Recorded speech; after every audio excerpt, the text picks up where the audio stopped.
ท่านคำแสนศรีสวงศ์หนึ่งผู้สมัครเป็นสมาชิกสภาจากแขวงไชยบุรี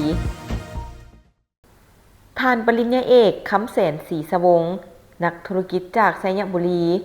เป็นผู้ที่มีความรู้วิสัยทัศน์ประสบการณ์และความมุ่งมั่นในการพัฒนาทรัพยากรมนุษย์เพื่อนำเอาความรู้มารับใช้ประเทศชาติอย่างต่อเนื่องด้วยความขยันและความเอาใจใส่เพิ่นได้พัฒนาจากการดำเนินธุรกิจในของเขตการศึกษาและการสร้างทรัพยากรมนุษย์ที่มีคุณภาพท่านได้เริ่มจากการสร้างสถาบันการศึกษาแสงสวรรค์ก้าวมาเป็นประธานสมาคมการศึกษาภาคเอกชนลาว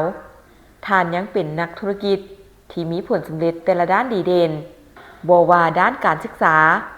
ก่อสร้างขวทางด้านการลงทุนด้านการพัฒนาการท่องเที่ยวด้านกสิกรรมและดำเนินหลายตำแหน่งสำคัญทั้งในภาครัฐและเอกชนการลงสมัครเลือกตั้งสมาชิกสภาแห่งชาติสุดที่10ครั้งนี้เป็นก้าวสำคัญที่สะท้อนให้เห็นถึงความมุ่งมั่นตั้งใจของท่านในการนำเอาความรู้และประสบการณ์มารับใช้ประชาชนและประเทศชาติเพราะเพิ่นจะรู้ดีเกี่ยวกับแวดวงการศึกษาอันเป็นเบ้าหล่อหลอมบุคลากรของประเทศชาติมื้อนี้พวกเฮาข่าวเศรษฐกิจการค้าจะพาทานไปรู้จักกับทานปริญญาเอกคำแสนศรีสวงศ์หมายเลข9เขตเลือกตั้งที่7แขวงไชยบุรีเพิ่นเกิดเมื่อวันที่4เดือน5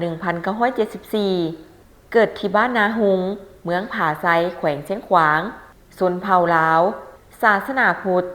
ปัจจุบันอยู่บ้านเวียงเจริญเมืองไชยเศรษฐานครหลวงเวียงจันทน์สั้นตำแหน่งและหน้าที่รับผิดชอบประธานสมาคมการศึกษาภาคเอกชนลาวประธานที่ปรึกษาสมาคมนักธุรกิจหนุ่มแห่งชาติรองประธานสภาการค้าและอุตสาหกรรมแห่งชาติประธานกลุ่มการศึกษาแสงสวรรค์และสสส.สุทธิเก้าระดับการศึกษาสามัญมัธยมตอนปลายระดับวิชาเฉพาะจบปริญญาเอกเศรษฐกิจจากมหาวิทยาลัยเศรษฐกิจแห่งชาติสส.เวียดนามระดับทฤษฎีการเมืองขั้นสูงวันเดือนปีเข้าพักสมบูรณ์วันที่31เดือน10 2016การเคลื่อนไหวโดยย่อในแต่ละระยะ1984 1990จบมัธยมตอนต้นปลายกองทัพเวียงไซแขวงหัวพัน1991 1995จบปริญญาตรีศึกษาศาสตร์มหาวิทยาลัยแห่งชาติมหาวิทยาลัยสร้างคู่ดงโดก1998ปัจจุบันเป็นเจ้าของประธานกลุ่มการศึกษาแสงสวรรค์โรงเรียนสามัญแสงสวรรค์มี3แห่งโรงเรียนนานาชาติออสเตรเลียและเวสเทิร์นออสเตรเลีย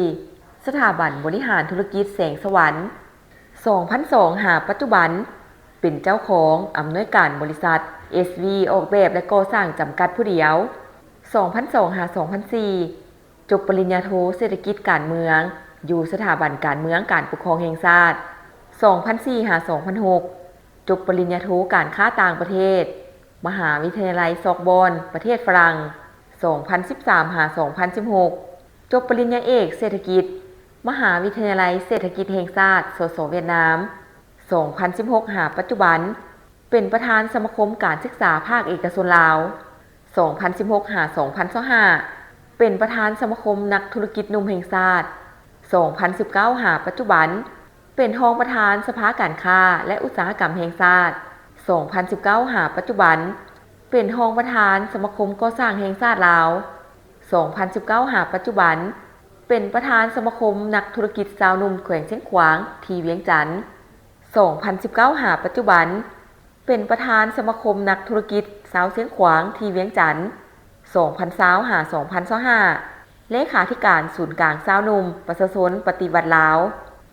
2021ปัจจุบันเป็นกรรมการศูนย์กลางแนวร้าวสร้างชาติ2021ปัจจุบัน